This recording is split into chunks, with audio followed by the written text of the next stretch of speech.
ജിമ്മില് പോയിരുന്ന സമയത്ത് ഒരു 9 വർഷം മുന്നേ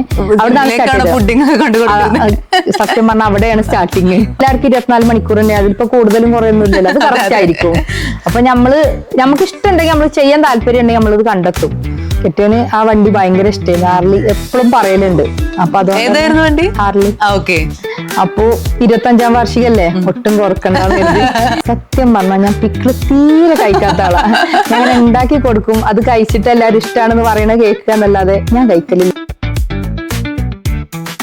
ഭക്ഷണം ഉണ്ടാക്കിയും അത് അയൽവാസികൾക്ക് ഷെയർ ചെയ്തൊക്കെ സന്തോഷം കണ്ടെത്തിയിരുന്ന ഒരു സാധാരണ വീട്ടമ്മ ഇന്ന് മുബീസ് കിച്ചൺ എന്ന ബ്രാൻഡിലൂടെ തന്റെ രുചിക്കൂട്ട് ഒരുപാട് വീടുകളിൽ എത്തിച്ച സംരംഭക. എല്ലാവരും സ്നേഹത്തോടെ മുബിത്ത എന്ന് വിളിക്കുന്ന മുബഷിറാണ് നമ്മോടൊപ്പം ഉള്ളത്.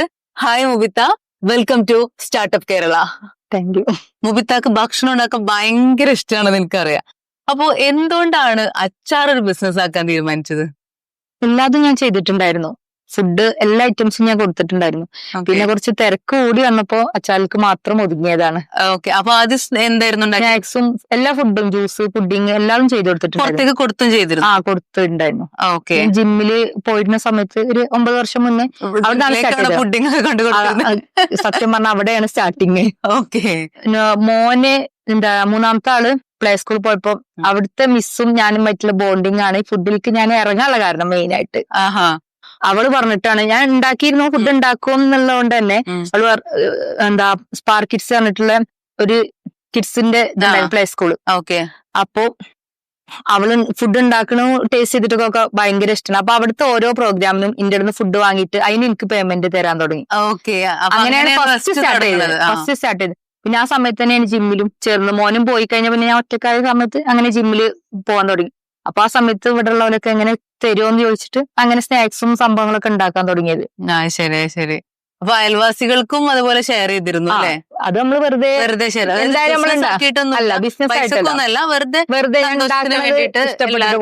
കൊടുക്കും.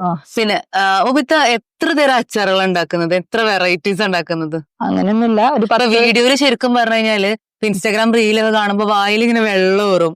ഓരോ അച്ചാറുകൾ ഉണ്ടാക്കുന്ന കാണുമ്പോ തന്നെ ഭയങ്കര ക്രേവിങ്സ് ആണ് നമുക്ക് ഈ അച്ചാറ് കാണുമ്പോ. അപ്പൊ എത്ര തരം അച്ചാറുകൾ? കുറച്ച് മുന്നേ ഒരു 10-30 ഐറ്റംസ് ഉണ്ടായിരുന്നു. ഇപ്പൊ ഇതൊന്ന് ചുരുക്കിയിട്ട് 10-30 ഐറ്റംസ് ഉണ്ടാക്കിയിരുന്നു. ഇപ്പൊ കുറച്ചൊന്നും ചുരുക്കി ഒരു 15 ആക്കി കുറച്ചിട്ടുണ്ട്. എപ്പോഴും അവൈലബിലിറ്റി ഉള്ള അത് മാത്രമാക്കി. ഒരു 30 ഒക്കെ ഉണ്ടായിരുന്നു. അതൊന്ന് കുറച്ച് കൊണ്ടുവന്നിട്ട് മറ്റേ പിക്കിള് മാത്രമേ ഇപ്പൊ ഉപ്പിലിട്ടതും കൂടി ആക്കിയിട്ട് ഇതൊരു 15. ഉപ്പിലിട്ടത് എന്താ പറയുന്ന വെച്ചാൽ അതിനനുസരിച്ച് ചെയ്ത് കൊടുക്കും. ശരി. അപ്പൊ മുബിത്താന്റെ ഒരു പേഴ്സണൽ ഫേവറേറ്റ് അച്ചാർ ഏതാണ്? സത്യം പറഞ്ഞാൽ ഞാൻ പിക്കിള് തീരെ കഴിക്കാത്ത ആളാ. ഞാൻ ഉണ്ടാക്കി കൊടുക്കും, അത് കഴിച്ചിട്ട് എല്ലാവരും ഇഷ്ടമാണെന്ന് പറയണ കേൾക്കുക എന്നല്ലാതെ ഞാൻ കഴിക്കലില്ലേ. ഈ അച്ചാറ് കഴിക്കാത്താണോ ഇത്രയധികം വെറൈറ്റി അച്ചാറുകളൊക്കെ ഉണ്ടാക്കുന്നത്? പൊതുവെ ഇഷ്ടമല്ല. അത് കെട്ടിയവനോട് പറഞ്ഞ് ഉണ്ടാക്കി കഴിഞ്ഞിട്ട് ടേസ്റ്റ് വെക്കാൻ ഞാൻ അതിലൊന്നും നോക്കലില്ല. എനിക്ക് തീരെ ഇഷ്ടമല്ല അച്ചാറ്. ആണോ? ഓക്കെ. ഞാൻ വിചാരിച്ചു ഭയങ്കര അച്ചാറിന്റെ ഇഷ്ടപ്പെടുന്ന ഒരാളായിരിക്കും. അപ്പൊ ഓരോന്ന് പരീക്ഷിച്ചോണ്ടിരിക്കുന്നതായിരിക്കും. തീരെ കഴിക്കാത്ത ആളാ, അച്ചാർ തൊട്ട് നോക്കലില്ല. പക്ഷെ ആ ഒരു കൈപ്പുണ്യം എന്താണെങ്കിലും യൂസ്ഫുൾ ആയി. ഇപ്പൊ അച്ചാർ എന്ന് പറഞ്ഞു കഴിഞ്ഞാൽ വേറൊരു ഫുഡ് ഐറ്റം പോലെയല്ല, ഒരു ഭയങ്കര ഇമോഷണൽ കണക്ഷൻ ആണ്. അപ്പോ എന്റെ ഒരു ഫ്രണ്ട് ഉണ്ട്, അപ്പൊ അവന്റെ ഒരു അനുഭവകഥ പറഞ്ഞത് ഞാൻ ജസ്റ്റ് ഒന്ന് പറയാട്ടോ. അപ്പോ അവരുടെ റൂമില് ഒരു കുറച്ച് ഏജ് ആയിട്ടുള്ള ഒരു പ്രവാസി ഉണ്ടായിരുന്നു. അപ്പൊ അയാള് നാട്ടിൽ നിന്ന് വരുമ്പോ ബാഗില് ഒരുപാട് പലഹാരങ്ങളും അച്ചാറൊക്കെ കൊണ്ടുവരാറുണ്ട്. അപ്പൊ പലഹാരം, ഈ അച്ചപ്പം, ഉണ്ണിയപ്പം, അങ്ങനത്തെ സാധനങ്ങളൊക്കെ അയാൾ എല്ലാവർക്കും ഷെയർ ചെയ്യും. പക്ഷെ ഈ അച്ചാറ് മാത്രം ആർക്കും കൊടുക്കൂല. അപ്പൊ അങ്ങനെ അവരോട് ചോദിച്ചപ്പോഴാണ് പറഞ്ഞത്, ഇത് അയാൾ 2 വർഷം കൂടുമ്പോഴാണ് നാട്ടിലേക്ക് പോവാ. അപ്പൊ ഈ 2 വർഷം ഉമ്മാന്റെ ആ ഒരു രുചി അത് മിസ് ചെയ്യാതിരിക്കാൻ വേണ്ടിയിട്ട് അയാള് കീപ്പ് ചെയ്തിട്ടുള്ളതാണ് ഈ അച്ചാർ എന്ന് പറഞ്ഞു കഴിഞ്ഞാല്. അപ്പൊ ശരിക്കും അച്ചാറിന് അത്രയും ഒരു കണക്ഷൻ ഉണ്ട് അല്ലെ? അപ്പൊ നിങ്ങൾക്ക് ഒരുപാട് ഓർഡേഴ്സ് ഒക്കെ വരുന്നുണ്ടാവുമല്ലോ, കുറെ പ്രവാസികളൊക്കെ. നന്നായിട്ട് വരുന്നുണ്ട്. അതിനേക്കാളും എനിക്ക് വരുന്നത് ലേഡീസിനെയൊക്കെ എന്താ പറയാ, ഭർത്താവിനും ഭാര്യനും എത്ര ഇഷ്ടമുണ്ട് എന്നുള്ള എനിക്ക് ഇപ്പോഴാണ് അറിയുന്നത്. എന്താ അറിയോ, എന്റെ അച്ചാർ വെച്ചിട്ട് അത് തരും, എന്റെ വൈഫ് പ്രഗ്നന്റ് ആണോ പറഞ്ഞിട്ട് ഒരുപാട് കസ്റ്റമർ എനിക്ക് അങ്ങനെ ഉണ്ട്. വൈഫിനൊക്കെ എത്ര സ്നേഹിക്കുന്ന ഹസ്ബൻഡുമാരുണ്ട് എന്നുള്ളത് ഞാൻ ഈ അച്ചാർ തുടങ്ങിയപ്പോഴാണ് മനസ്സിലായത്. എത്രയോ ഓർഡർ എനിക്ക് അങ്ങനെ വരുന്നുണ്ട് വൈഫിന് കൊടുക്കാൻ വേണ്ടിയിട്ട്. പ്രഗ്നന്റ്, കാരണം ഇത് കാണുമ്പോ തന്നെ കഴിക്കണമെന്ന് തോന്നുമല്ലോ അല്ലെ? മുബിത്ത ഒരു ഓൺട്രപ്രണർ മാത്രമല്ല, ഒരു ഇൻഫ്ലുവൻസറും കൂടിയാണ്. കാരണം സോഷ്യൽ മീഡിയയിൽ അത്രക്ക് മുബിത്താന്റെ വീഡിയോസ് ഒക്കെ വന്നുകൊണ്ടിരിക്കുന്നുണ്ട്. പല പേജുകളിലും കാണാറുണ്ട് മുബിത്താന്റെ വീഡിയോസ് ഒക്കെ. അപ്പോ മുബിത്തനെ ഇൻസ്പയർഡ് ആയിട്ട് ആരെങ്കിലും സക്സസ്ഫുൾ ആവുകയോ അല്ലെങ്കിൽ മുബിത്ത് എന്തെങ്കിലും ഒരു കാര്യം പറഞ്ഞു കൊടുത്തിട്ട് അത് ചെയ്തിട്ട് എന്താ പറയാ ലൈഫിൽ സക്സസ് ആയ ആൾക്കാരൊക്കെ ഉണ്ടോ? അങ്ങനെ ആരെങ്കിലും ഇൻഫ്ലുവൻസ് ചെയ്തിട്ടുണ്ടോ ബോബിത്ത? കൊറേ വീട്ടമ്മമാരൊക്കെ വെറുതെ ഇരിക്കണോലൊക്കെ എന്തായാലും എന്നെ കണ്ടിട്ട് ഞാനും ഇങ്ങനെ വെറുതെ ഇരുന്ന ഒരാളല്ലേ. അപ്പൊ അതുകൊണ്ട് തന്നെ ഒരുപാട് ആൾക്കാർ ഇങ്ങനത്തെ സംഭവത്തിലേക്ക് വന്നിട്ടുണ്ട്. പിക്കിളായിക്കൊള്ളണമെന്നില്ല, ഇനി പിക്കിൾ തന്നെ ഉണ്ടാക്കണോല് ഇന്റെ അടുത്തേക്ക് വരലുണ്ട് ചോദിച്ചിട്ട് എങ്ങനെ എങ്ങനെ ഇത് സെയിൽ ചെയ്യണത്, നിങ്ങൾ എങ്ങനെയാണ് ഇൻസ്റ്റാഗ്രാമിൽ ഇത്ര ഫോളോവേഴ്സ് ആയത്, നിങ്ങൾക്ക് എങ്ങനെ വിൽക്കണത്, പാക്ക് ചെയ്യണമെന്നൊക്കെ സംശയം ചോദിക്കണ്ടാവുമല്ലോ. ഒരുപാട് ആൾക്കാര് ഇന്നും കൂടി വന്നിട്ടുണ്ടായിരുന്നു. കുറെ ഇത് എങ്ങനെയാ ഞങ്ങൾക്ക് ഇങ്ങനെ കേടുവരാതിരിക്കാൻ ചെയ്യണത് എന്താണ്, അതുപോലെ ഞങ്ങൾ എങ്ങനെ ഇത് വിൽക്കേണ്ടത്, ഞങ്ങൾ ചെറുതായിട്ടൊക്കെ ചെയ്യണുണ്ട്. അപ്പൊ നമുക്ക് എങ്ങനെ ഇത് ചെയ്യാം. അപ്പൊ ഒരുപാട് ആൾക്കാർക്ക് ഇന്നെക്കൊണ്ട് പറ്റണ പോലെയൊക്കെ ഞാൻ മറുപടി കൊടുക്കലുണ്ട്. അതെ. അപ്പൊ നേരത്തെ പറഞ്ഞ പോലെ തന്നെ മുബിത്ത ഒരുപാട് ഫുഡ് ഉണ്ടാക്കാൻ ഇഷ്ടപ്പെടുന്ന ആളാ. ഫുഡ് ഉണ്ടാക്കുക മാത്രമല്ല, നമ്മളൊക്കെ വന്നു കഴിഞ്ഞാൽ ഭയങ്കര സ്നേഹത്തോടെ സെർവ് ചെയ്യുകയും ചെയ്യും. മുബിത്തന്റെ വീട് എന്ന് പറഞ്ഞു കഴിഞ്ഞാൽ ഒരുപാട് ഗസ്റ്റ് വരുന്ന വീടാണ്, കുറെ സെലിബ്രിറ്റീസ് ഒക്കെ വരാറുണ്ട്. അപ്പൊ ഇങ്ങനത്തെ ഇത്രയും ബിസി ആയിരിക്കും, മക്കളുണ്ട്, സ്കൂളിൽ പോകുന്ന കുട്ടികളുണ്ട്, ഒക്കെ ഉണ്ട്. അപ്പൊ ഈ ഒരു തിരക്കുകളുടെ ഇടയിൽ നിന്നൊക്കെയാണ് മുബിത്ത ഈ ഒരു അച്ചാറൊക്കെ ഉണ്ടാക്കുന്നത്. അപ്പോ അതിനൊക്കെ എങ്ങനെയാണ് ഇതൊക്കെ മാനേജ് ചെയ്യുന്നത്? നമ്മൾ ഇഷ്ടപ്പെട്ട് ചെയ്താൽ മതി, കഷ്ടപ്പെടണ്ടാന്ന്. അപ്പോഴുള്ള പ്രശ്നം കഷ്ടപ്പെട്ട് ചെയ്യുമ്പോഴേ നമുക്കിതൊരു ഇല്ലാതായിരിക്കുക. ഇഷ്ടപ്പെട്ടിട്ട് ചെയ്യുകയാണെങ്കിൽ നമുക്ക് എന്തും ചെയ്യാൻ പറ്റും. ഇപ്പൊ അച്ചാറൊക്കെ കുറെ വലിയ എമൗണ്ടിൽ ഉണ്ടാക്കേണ്ടി വരുമോ? എങ്ങനെയാ? ഒരു 10 കിലോന്റെ ഉള്ളിലൊക്കെ തന്നെ ചെയ്യല്. അത് കഴിയുമ്പോ അടുത്ത സ്റ്റോക്ക് അങ്ങനെ ചെയ്യും. ഓക്കെ. അപ്പൊ ഉണ്ടാക്കിയത് ഇങ്ങനെ സ്റ്റോർ ചെയ്യോ? അല്ല, അധികം ഒന്നും ഉണ്ടാവില്ല, ഒരു 10-15 ദിവസത്തിനേ ഉണ്ടാവുള്ളൂ. അതിനടുത്ത് ഇതായിട്ടുണ്ടാവും. ഓക്കെ. പാക്കിംഗ് ഒക്കെ എങ്ങനെയാണത്? പാക്കിംഗ് ഒക്കെ ഞാൻ തന്നെ ചെയ്യുന്നത്. എല്ലാം മുമ്പിൽ തന്നെ ചെയ്യുന്നത്? കട്ട് ചെയ്യുന്നതും? കട്ട് ചെയ്യാൻ ആളുണ്ട്, ബാക്കി ഉണ്ടാക്കല്, പാക്കിങ്, കൊറിയർ പാക്ക് ഒക്കെ അങ്ങനത്തെ തന്നെ സമ്മതിച്ചിട്ടുണ്ട്. അപ്പൊ ഇത്രയും തിരക്കുകളിടയിൽ ഇതൊക്കെ അച്ചാറായിട്ട്, അതായത് വീട്ടിലെ ഫുഡ് എന്താണെങ്കിലും ഉണ്ടാക്കേണ്ടി വരും അല്ലെ, ഡെയിലി ഫുഡ് ഉണ്ടാക്കണം. അപ്പൊ അതിന്റെ ഇടയിൽ അച്ചാർ ഉണ്ടാക്കണം, സമ്മതിച്ചിട്ടുണ്ട്. കാരണം അപ്പൊ അതൊരു ബിസിനസ്സും കൂടി ആക്കി മാറ്റി അല്ലെ. അപ്പൊ പല ആൾക്കാരും പറയുന്നത് ഇതൊന്നും മാനേജ് ചെയ്യാൻ കഴിയുന്നില്ല, വീട്ടിലെ പണിന്റെ തിരക്ക് കൂടെ തന്നെ എനിക്ക് ഇതിന്റെ ഇടയിൽ കൂടെ ഇനി എന്ത് ബിസിനസ് ചെയ്യാൻ പറ്റുന്നില്ല, സമയമില്ല എന്നൊക്കെയാണ്. അപ്പൊ അങ്ങനത്തെ ആൾക്കാരോട് എന്താ പറയാനുള്ളത്? അത് നമ്മൾ താല്പര്യം കാണിക്കാത്തതുകൊണ്ടാണ്, സമയമില്ലായ്മല്ല. സമയം ശരിക്കും കണ്ടെത്തണം. എല്ലാവർക്കും 24 മണിക്കൂർ തന്നെ, അതിലിപ്പോ കൂടുതലും കുറയൊന്നും ഇല്ലല്ലോ, അത് കറക്റ്റ് ആയിരിക്കും. അപ്പൊ നമുക്ക് ഇഷ്ടമുണ്ടെങ്കിൽ നമ്മൾ ചെയ്യാൻ താല്പര്യം ഉണ്ടെങ്കിൽ നമ്മളിത് കണ്ടെത്തും. അതെ. പിന്നെ അതിനൊരു വരുമാനം കൂടി ഉണ്ടെങ്കിൽ തീർച്ചയായിട്ടും ആ ഒരു കിട്ടുന്ന ആ ഒരു വരുമാനം തന്നെ ആയിരിക്കും പിന്നെ അടുത്ത് ചെയ്യാനുള്ള ഇൻസ്പിറേഷൻ എന്തായാലും ഉണ്ടാവും. അപ്പൊ നമുക്കൊരു വരുമാനം കൂടി ഉണ്ടെന്നുണ്ടെങ്കിൽ, അതും എനിക്കൊന്നും പറഞ്ഞാൽ ഞാൻ വീട്ടിലിരുന്നിട്ടാ ചെയ്യണത്, പുറത്തു പോകണം കൂടി ഇല്ല. അപ്പൊ അങ്ങനെ ഒരുപാട് ആൾക്കാർക്ക് എന്തൊക്കെ ചെയ്യാം വീട്ടിലിരുന്നിട്ട്. അപ്പൊ വെറുതെ പറയാൻ മാത്രമല്ല ഒരുപാട് ഫുഡ് പ്രോഡക്ട്സ് ഫുഡ് ഉണ്ടാക്കുക. അപ്പൊ ഈ ക്രാഫ്റ്റും ഇതൊക്കെ അറിയുന്ന ആൾക്കാരാണെങ്കിൽ അതൊക്കെ ചെയ്യാം. അതിനൊന്നും എവിടെയും പോണ്ട, നമ്മള് ഒരാളെ ജോലിക്കാരായി നിൽക്കാതെ നമുക്ക് തന്നെ ചെയ്യാൻ പറ്റിയ കാര്യങ്ങളാണ് ഇതൊക്കെ. അപ്പൊ സമയമില്ലാന്നും ഇതൊക്കെ വെറുതെ മടിയാണ്. അല്ല, സമയമില്ലായ്മ എന്നല്ല, നമ്മൾ വിചാരിച്ച നമുക്കൊക്കെ ഉണ്ടാവും. അതെ, സത്യമാണ്. അപ്പൊ ഈ അച്ചാറുകളൊക്കെ ഉണ്ടാക്കാൻ വേണ്ടിട്ട്, അല്ലെങ്കിൽ ഈ ഒരു ഇതൊരു ബിസിനസ്സിലേക്ക് കൊടുക്കുന്നത് ഇപ്പൊ നേരത്തെ പറഞ്ഞു. അപ്പോ അതിനുള്ളൊരു ഫസ്റ്റ് ഇൻവെസ്റ്റ്മെന്റ് ആക്ച്വലി എന്തായിരുന്നു? അങ്ങനെ ഒരു ഇൻവെസ്റ്റ്മെന്റ് ആയിട്ട് തുടങ്ങിയൊന്നല്ല. സത്യത്തില് ഞാൻ പറഞ്ഞല്ലോ, ജിമ്മിൽ നിന്നാണ് സ്റ്റാർട്ടിങ്. ഫ്രണ്ടിന്റെ അടുത്ത് പോയി അവിടുന്ന് സ്റ്റാർട്ട് ചെയ്ത് പിന്നെ ജിമ്മിൽ നിന്നാണ് മെയിൻ കച്ചവടം വിപുലമായത്. അതായത് ഒരാള് വാങ്ങിക്കാൻ തുടങ്ങി, സ്നേഹത്തോടെ കൊടുക്കണതായിരുന്നു, ഉണ്ടാക്കിയത് ടേസ്റ്റ് ഉണ്ടോ നോക്കാനൊക്കെ അത്രയൊക്കെ ആയിരുന്നു. ജിമ്മിൽ പോയപ്പോഴാണ് ഇത് വിറ്റ് പൈസാക്കാന്നുള്ള ഇത് നമുക്ക് തോന്നിയത്. അപ്പൊ അങ്ങനെ ആ അതെന്താ അങ്ങനെ അവിടുന്ന് തോന്നാൻ കാരണം?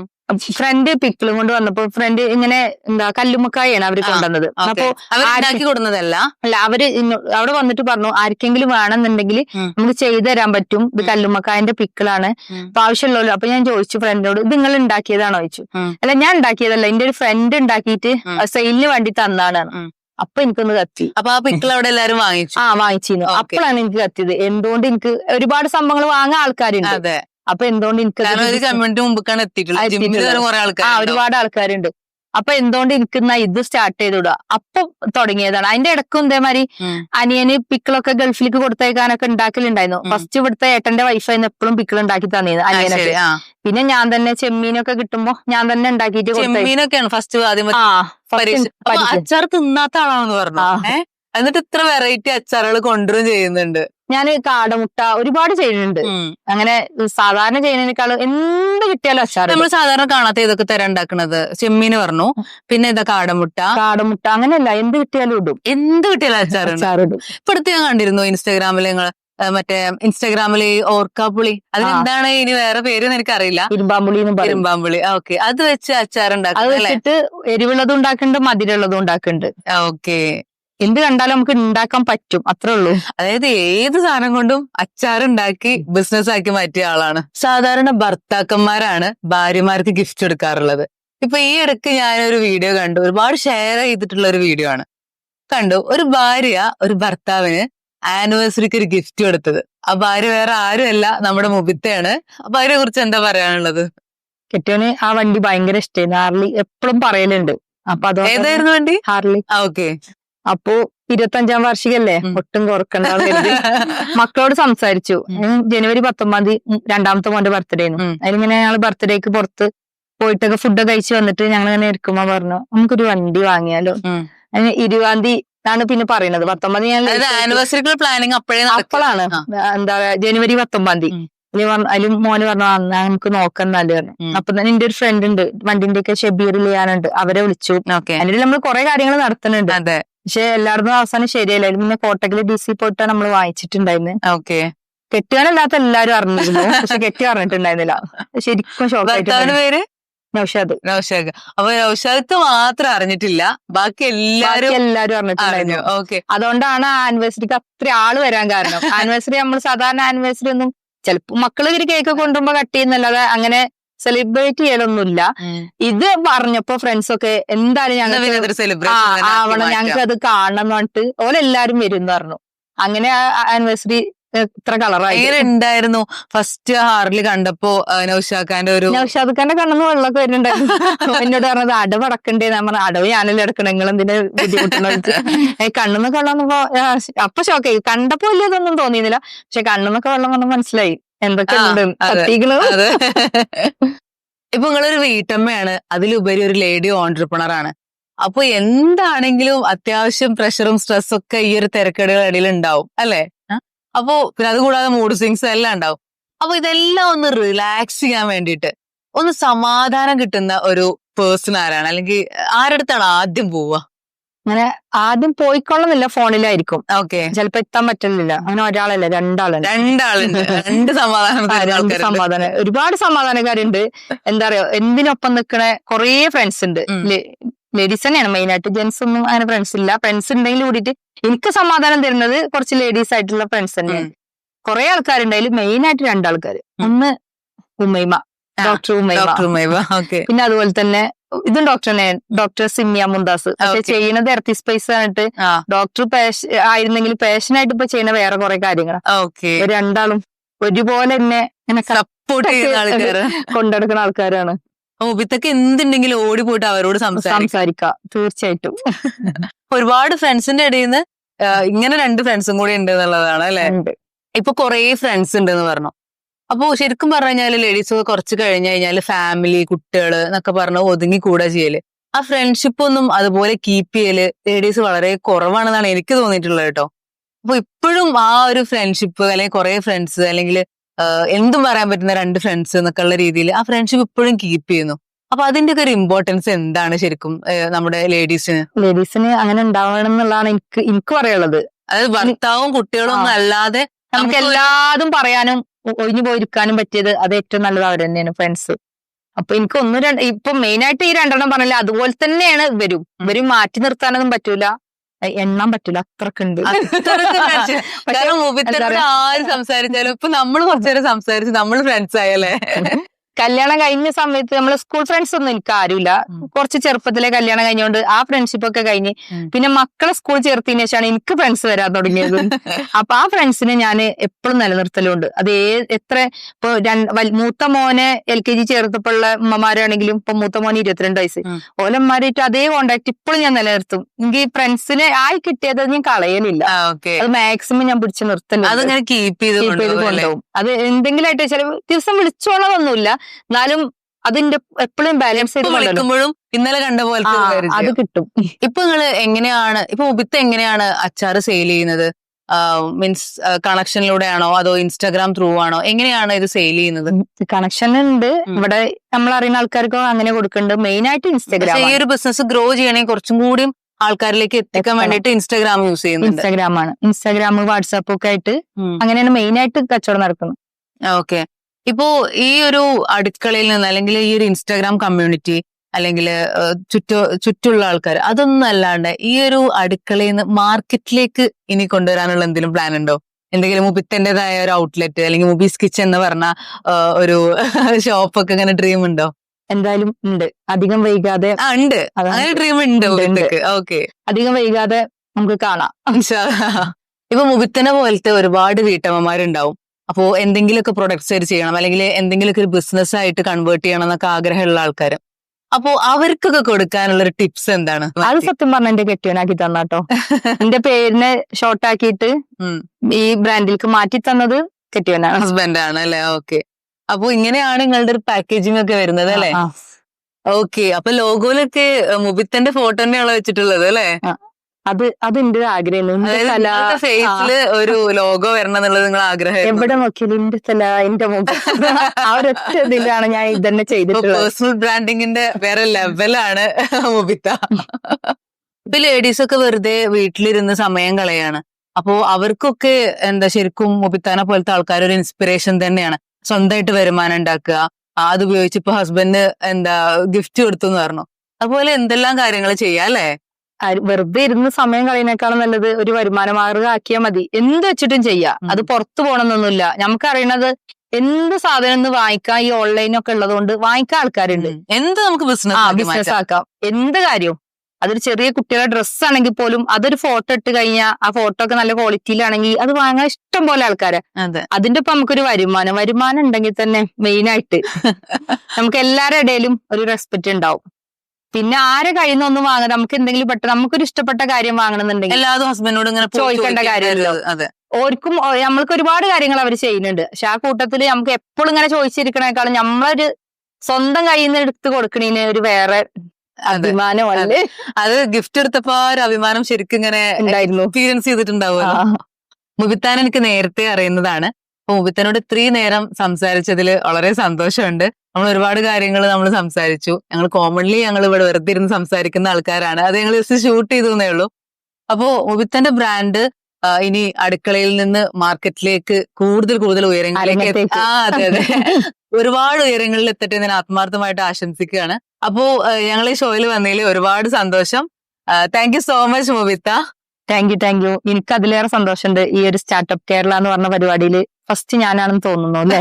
അതെ, ഫസ്റ്റ് അല്ലെങ്കിൽ സെക്കൻഡ് ഒക്കെ ആയിട്ടുണ്ടാവും. എന്താണെങ്കിലും ആയിക്കോട്ടെ. അപ്പോ എന്റെ സന്തോഷത്തിന്, ഇതുവരെ നിങ്ങളെ സന്തോഷത്തിന്, ഇതിന്റെ സന്തോഷത്തിന് താങ്ക് യു സോ മച്ച്. മുബിത്താന്റെ ഈ ഒരു ലോഗോ വെച്ചിട്ടുള്ള അല്ലെങ്കിൽ ഈ ഒരു ഫേസ് ഇനി എന്റെ വീട്ടിലും എന്റെ അടുക്കളയിലും ഉണ്ടാവും എന്നുള്ളതാണ്. Thank you so much Mubitha. മുബിത്തന്റെ ഒരു കൊച്ചു സംരംഭത്തെ കുറിച്ചാണ് ഇന്നത്തെ വീഡിയോയിൽ ഞങ്ങൾ നിങ്ങളുമായിട്ട് ഷെയർ ചെയ്തത്. ഇനി ഇതുപോലത്തെ ഒരുപാട് സ്റ്റോറീസുമായി സ്റ്റാർട്ടപ്പ് കേരളയിലൂടെ ഞങ്ങൾ വരുന്നതായിരിക്കും. Thank you so much.